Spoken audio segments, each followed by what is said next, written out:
I'm going to talk about one of the best arguments for the existence of God, an all-powerful, perfect creator who created everything.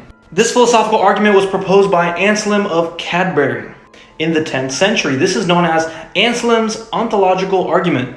Here's the argument he proposed. It is true by definition that God is a being that which none greater can be imagined. God exists as an idea in the mind.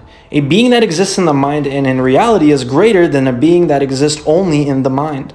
If God exists only in the mind, then we can imagine something greater than God. But we cannot imagine something that is greater than God, a being greater than the greatest possible being. Therefore, God exists both in mind and in reality. He proposed that our ability to imagine a perfect being, known as God, means that he exists. To simplify this even further, his idea states that whatever we can imagine in our minds, a part of that imagination or thought exists in reality. Let me give you an example. I can imagine and think of a mermaid with wings. Now, a mermaid with wings does not exist in my reality, or at least I haven't seen it yet. A part of that thought, a part of that imagination exists in reality. 3 parts of it exist. The first part that exists in the imagination I just showed you of a mermaid with wings is wings. We can see this in our reality from birds and bats and other flying creatures. The second part of my imagination and thought is fish. Fish exists in our reality. We can see them. And the third part is humans.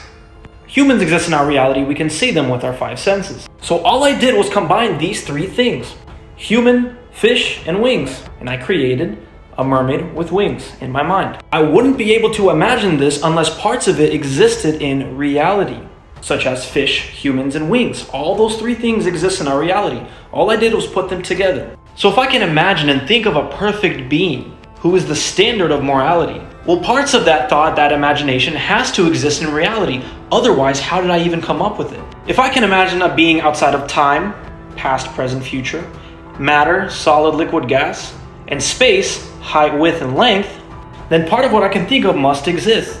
Ever since the start of human history, we all had some kind of concept of a higher power. A higher power, a being that is outside of our reality completely, not affected at all by space, time, or matter. The only thing that's outside of our frame of reference is how an eternal being can exist outside of time, space, and matter. And if I could imagine a being existing outside of a reality, outside of time, space, and matter, well, he wouldn't be worth worshiping whatsoever, because then he's not God. If he's affected by time, he's not really God. If he's affected by matter, he's not God. However, if I can think of this, some part of my thought imagination has to exist. Otherwise, how did I come up with this concept in the first place? So maybe there exists an intelligent, all-powerful creator. Because if we're the best thing that exists, the smartest, that's terrible. Anyway, guys, thanks for watching, and we're out.